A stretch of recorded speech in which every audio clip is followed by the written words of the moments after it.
Welcome to a story that's not just about cars, but about struggle, resilience, and ultimate triumph.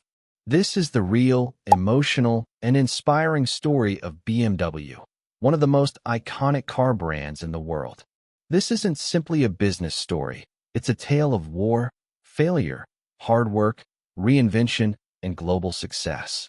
BMW was once banned from building engines, a company on the brink of collapse, yet it came back stronger than ever, rising to become a symbol of luxury, power, and engineering mastery. BMW isn't just a car brand. It's a dream, a lifestyle, a global emblem of victory born from struggle. This story will show you history, innovation, success, and the incredible power of never giving up. And because it's told in clear, beginner-friendly English, it's perfect for listening practice, storytelling, and learning practical vocabulary. So, whether you're learning English or looking for a story that will inspire you, educate you, and change the way you see failure, stick with me until the end. This is the full story of BMW, how it went from warplanes to luxury cars, from ashes to an empire, from nothing to worldwide domination. And don't forget, subscribe to this channel if you want more stories that inspire, educate, and help you improve your English. Now, let's start at the very beginning. To understand BMW, we need to go back to the late 1800s, long before the company existed. Germany was booming with industrial growth. New factories, machines, and technologies were popping up everywhere. The world was changing fast, but nobody knew that one of the most powerful car companies in history was about to be born. And it wouldn't start on the roads or with cars, it would begin in the sky. BMW didn't start with the name we know today. It all began in 1913, when a brilliant engineer named Karl Rapp founded a company in Munich called Rapp Motorenwerk. Rapp wasn't making cars, he was making airplane engines. Germany needed strong, reliable engines to compete in World War I, and Rapp's company became a major supplier. His engines were exactly what German aircraft needed: powerful, fast, and dependable. But Karl Rapp wasn't alone. In the same city, another mechanical genius named Gustav Otto was also designing airplane engines under the name Otto Flugmaschinenfabrik. Yes, the Otto family. You know, the same family as Nikolaus Otto, the man who invented the four-stroke internal combustion engine. Both Karl Rapp and Gustav Otto were shaping the future of aviation. After years of working separately, their paths finally converged. In 1916, their companies merged to form Bayerische Flugzeugwerke AG, or BFW for short. Just 1 year later, in 1917, the company took on a new name, BMW, Bayerische Motorenwerk, which means Bavarian Motor Works. Their iconic blue and white logo, inspired by the Bavarian flag, and many believe it also represents a spinning airplane propeller. BMW had officially been born. At this stage, they still weren't making cars, they were perfecting airplane engines. And they were excelling at it. By the height of World War I, BMW engines were a key part of the German military's aviation program, known for their power and performance. One of their most famous early engines, the BMW 3A, appeared in 1917. This six-cylinder inline engine gave German fighter planes the power to fly high without losing strength, a crucial advantage in aerial combat. Then, everything changed. Germany lost the war in 1918, and the Treaty of Versailles in 1919 banned the country from producing aircraft or aircraft engines. Suddenly, BMW, a company born to make airplane engines, found its entire business illegal. Their purpose vanished. Their market disappeared. Their product was forbidden. This was BMW's first brush with near death. But they didn't quit. After being banned from aircraft engine production, BMW faced two options: close the company forever or reinvent themselves. They chose the second path. In 1923, BMW built something completely new. Then came a motorcycle, the BMW R32. And let me tell you, this was a real breakthrough. It featured a flat twin boxer engine, a shaft drive, and that unique horizontal cylinder layout that BMW bikes are still famous for today. It was beautiful, powerful, fast, and reliable all at once. Just like that, BMW had made the leap from the skies to the roads. Their motorcycles quickly gained popularity across Germany and even Europe, earning a reputation as premium, high-quality machines. In just a few short years, BMW was profitable again, respected, and steadily growing. But they weren't finished yet. There was one more step in their transformation: cars. In 1928, BMW took a bold leap. They purchased a company called Fahrzeugfabrik, which was already producing small cars under the name Dixie. BMW took the Dixie design, itself based on a licensed version of the Austin 7 from England, and improved it. The result? The BMW 315, the company's first car. It was small, affordable, and a real success. Not a luxury machine, not yet, but it proved something crucial. BMW could build cars, and people would buy them. Yet just as BMW was finding its identity on the road, the world shifted again, harshly and dangerously. The year was 1933. Germany was changing politically and socially, and not for the better. Adolf Hitler and the Nazi Party had seized power, and their focus was clear: military expansion, more weapons, more planes, more tanks, more war.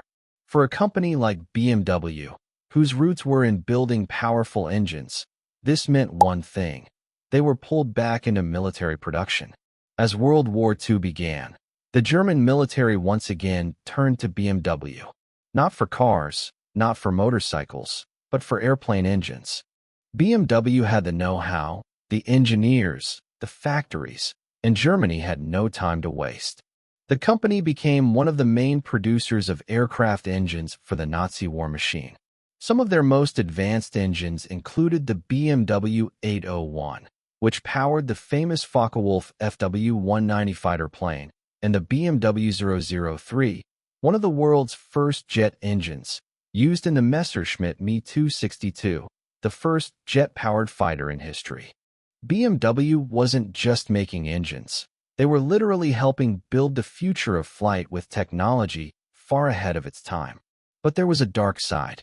With BMW's ramped-up military production, the Nazi government increasingly relied on forced labor. Tens of thousands of people, prisoners of war, concentration camp inmates, and foreign civilians, were compelled to work in BMW factories under horrific conditions. These innocent people were treated like machines, not humans. They were hungry, scared, beaten, and had no choice. BMW, unfortunately, was part of that system. This is a painful truth in the company's history, and one that BMW has acknowledged.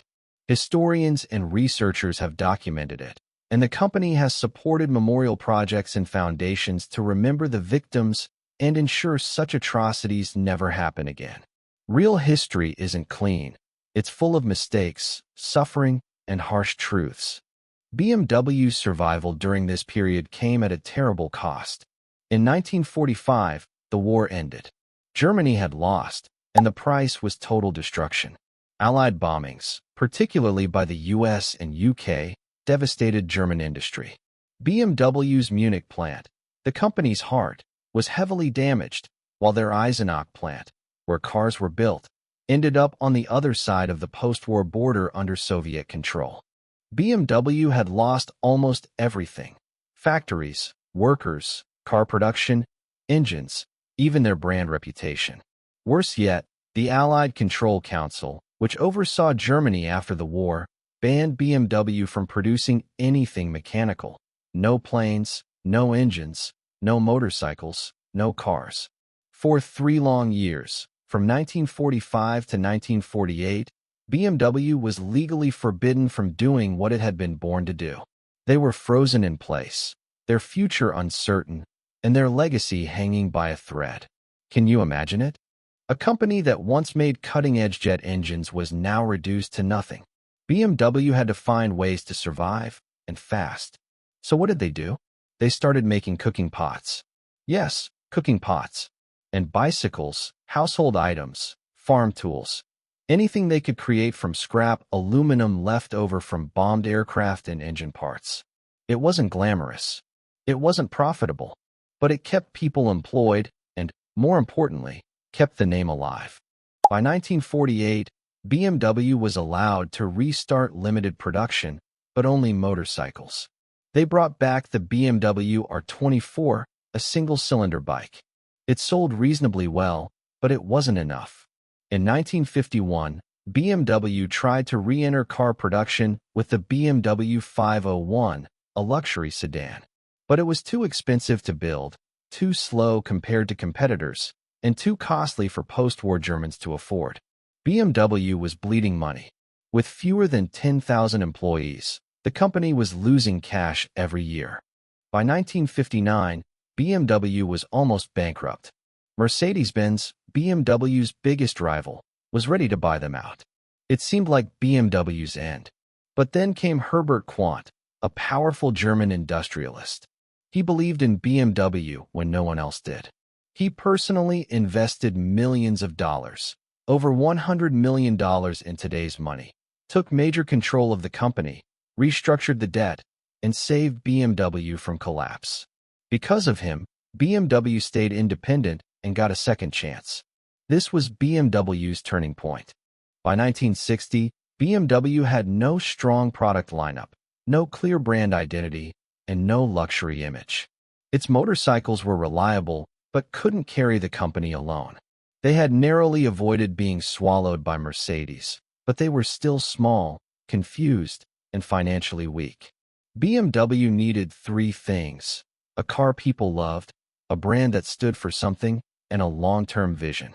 In 1961, at the Frankfurt Motor Show, BMW revealed the BMW 1500, part of the New class. It was perfect, stylish, but not flashy, compact yet powerful, comfortable yet sporty, affordable yet premium. The 1500 had a four-cylinder engine, independent suspension, disc brakes, and could reach 90 miles per hour, 145 kilometers per hour. Families loved it, enthusiasts loved it, and people felt a real connection to it. It worked. Between 1962 and 1972, BMW sold over 300,000 New class cars.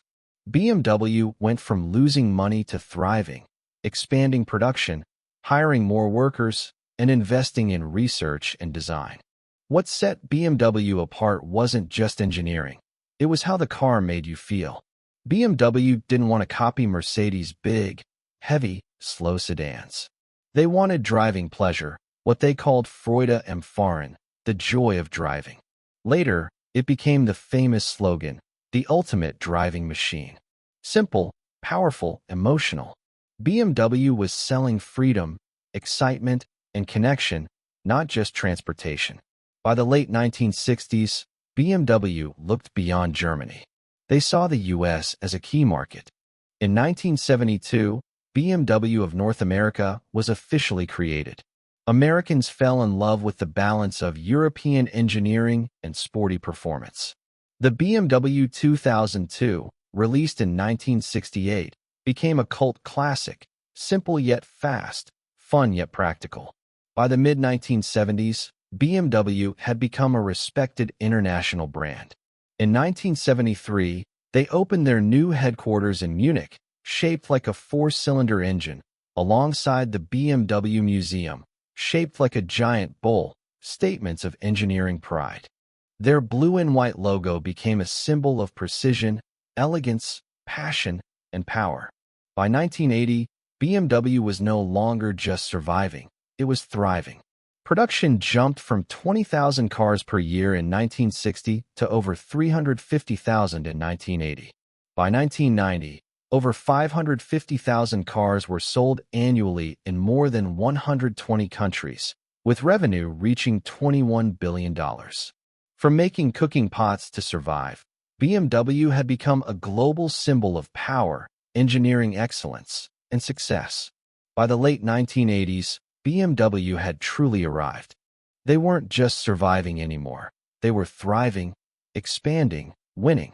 The 3 Series, 5 Series, and 7 Series were on the road. New factories had sprung up, and BMW had conquered markets across America, Japan, and the Middle East. But they didn't want to be just another luxury car maker. They wanted to be the heartbeat of driving passion, a brand that meant adrenaline, precision, luxury, and power all at once. To prove themselves, BMW had to push the limits. They had to race. And so, they poured their soul into motorsport. This wasn't a marketing stunt. It was a crucible for innovation. Engines screamed at top speed. Brakes were pushed to the edge. Designs tortured in wind tunnels. Out of this obsession came legends. The BMW M1 was one of the first. Mid-engine, aggressive, fast. A car built not just to race but to define an era. It was the birth of BMW's M Division, a secret squad of engineers, designers, and racers dedicated to turning regular BMWs into beasts. From this team came the M3, M5, M6, and eventually the M8. Cars that weren't just fast, they were weapons, elegant yet ferocious, dream machines for a generation. The M3, especially, changed everything. Compact, lightweight, high-revving, it could dominate the track or run errands in the city. It made drivers feel alive, powerful, connected. It built a cult following, won championships, and became a symbol of BMW's soul: speed with balance, precision with pleasure. As BMW grew, their identity became crystal clear. They weren't just luxury like Mercedes or technology like Audi. They were the ultimate mix of style, sport, and soul. Driving a BMW wasn't about status alone. It was about emotion. A 3 Series coupe said, "I'm young, ambitious, and alive." An M5 said, "I want power with sophistication." Even pop culture noticed. BMWs starred in movies, in music videos, and in short cinematic films that celebrated the sheer joy of driving. BMW had become more than a car company. It was a culture, a lifestyle, a statement. But the world kept changing. New challenges appeared. Electric cars, environmental rules, Tesla, the outsider who threatened everything BMW had built. Suddenly, that deep, roaring engine that defined driving pleasure was under threat. The world was asking BMW to change, to reinvent itself yet again. And BMW made a bold decision. They wouldn't abandon tradition, but they wouldn't ignore the future either. They offered choice: gasoline, diesel, hybrid, or electric. Whatever the driver wanted, BMW would deliver. This was BMW at its core, balancing innovation and heritage, speed and responsibility, adrenaline and soul. Every challenge, every threat, every crisis had forged a company that survived war, near bankruptcy, and the shifting tides of the automotive world. BMW wasn't just a car company. It was a story of resilience, reinvention, and relentless passion. BMW was smart. They started building cars on flexible platforms. That meant a single model could be gasoline, hybrid, or fully electric. They rolled out electric sedans, SUVs, plug-in hybrids. The cars were elegant, fast, luxurious, packed with technology. But there was a problem. They didn't feel revolutionary. They felt like BMWs with batteries, not visions of the future. Meanwhile, Tesla was rewriting the rules: over-the-air updates, autopilot, record-breaking acceleration, massive factories rising seemingly overnight. The world's attention was shifting to new, bold, fast-moving brands. BMW knew it had to make a statement. They chose bold design, big, dramatic kidney grills on the 7 Series, iX, M3, and M4. It shocked the world. Fans called them ugly, too aggressive, a betrayal of BMW's soul. Even loyal drivers questioned the new look. But BMW stood firm. "If people are talking, we're doing something right," they said. It was risky, but it made headlines worldwide. Love it or hate it, no one ignored BMW. Financially, BMW stayed strong. Even in tough times, they sold millions of cars every year and continued growing their electric line. Over 300,000 EVs hit the roads, including hybrids and fully electric models. BMW wasn't dying. It was adapting, carefully, deliberately, with focus. Technology became a major focus. Voice assistants, digital dashboards, gesture control, Apple CarPlay, Android Auto, over-the-air updates, autonomous driving experiments, and digital keys that turned your phone into your car key.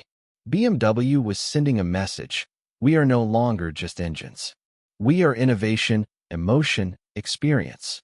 The brand itself evolved. Logos became flat, modern, digital. Slogans shifted from horsepower and 0 to 60 times to sheer driving pleasure, freedom, and emotion. BMW reminded the world that driving their cars wasn't just transportation, it was an experience. BMW also managed its legendary sub-brands with precision. Rolls-Royce for extreme luxury, Mini for fun, youthful urban cars. Both stayed true to their heritage while embracing modern tech and electrification.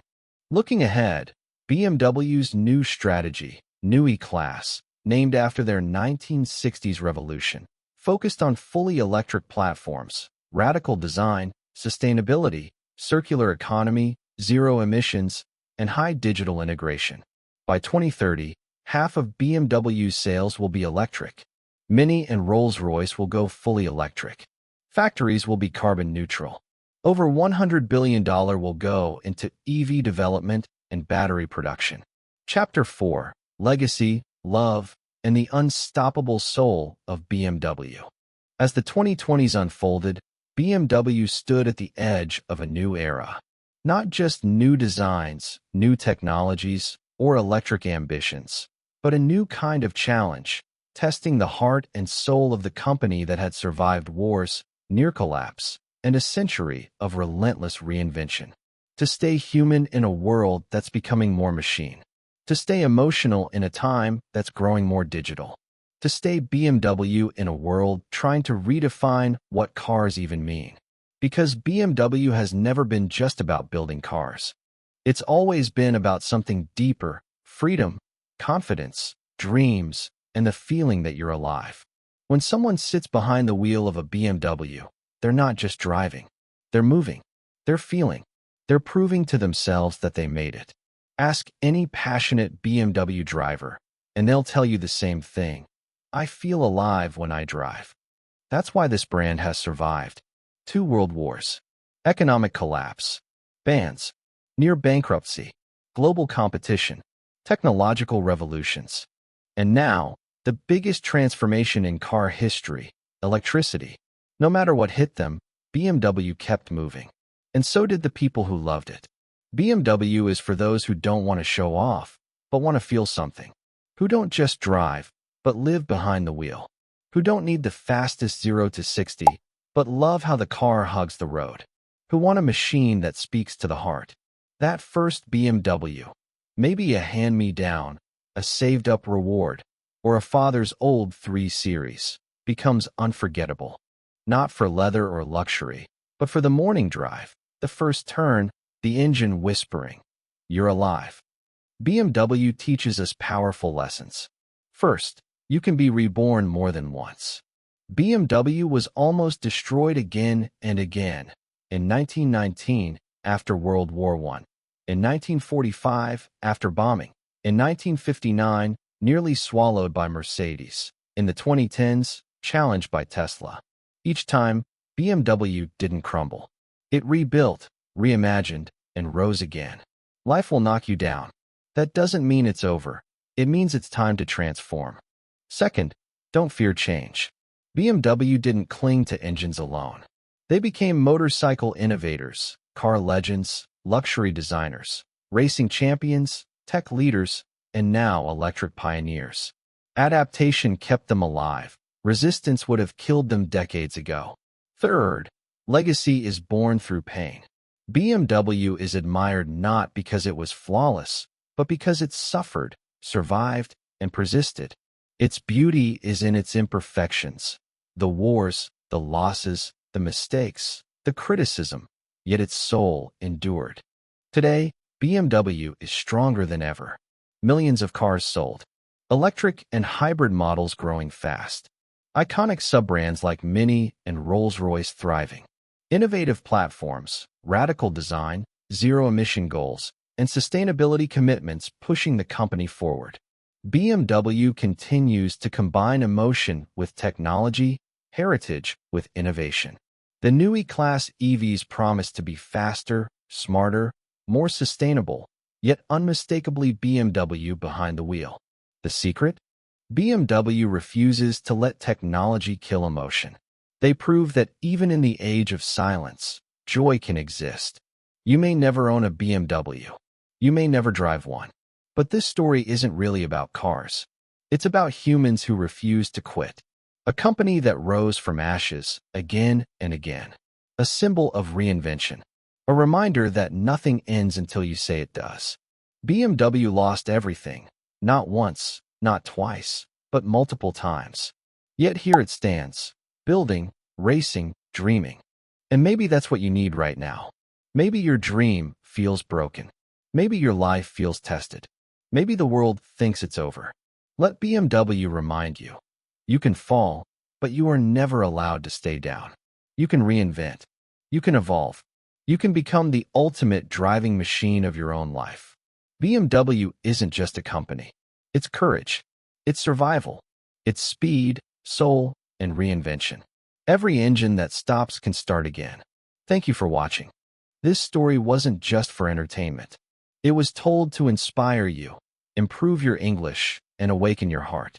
If it moved you, if it taught you something, do one thing right now. Like, share, subscribe. This channel is here to teach, inspire, and change your life, one story at a time.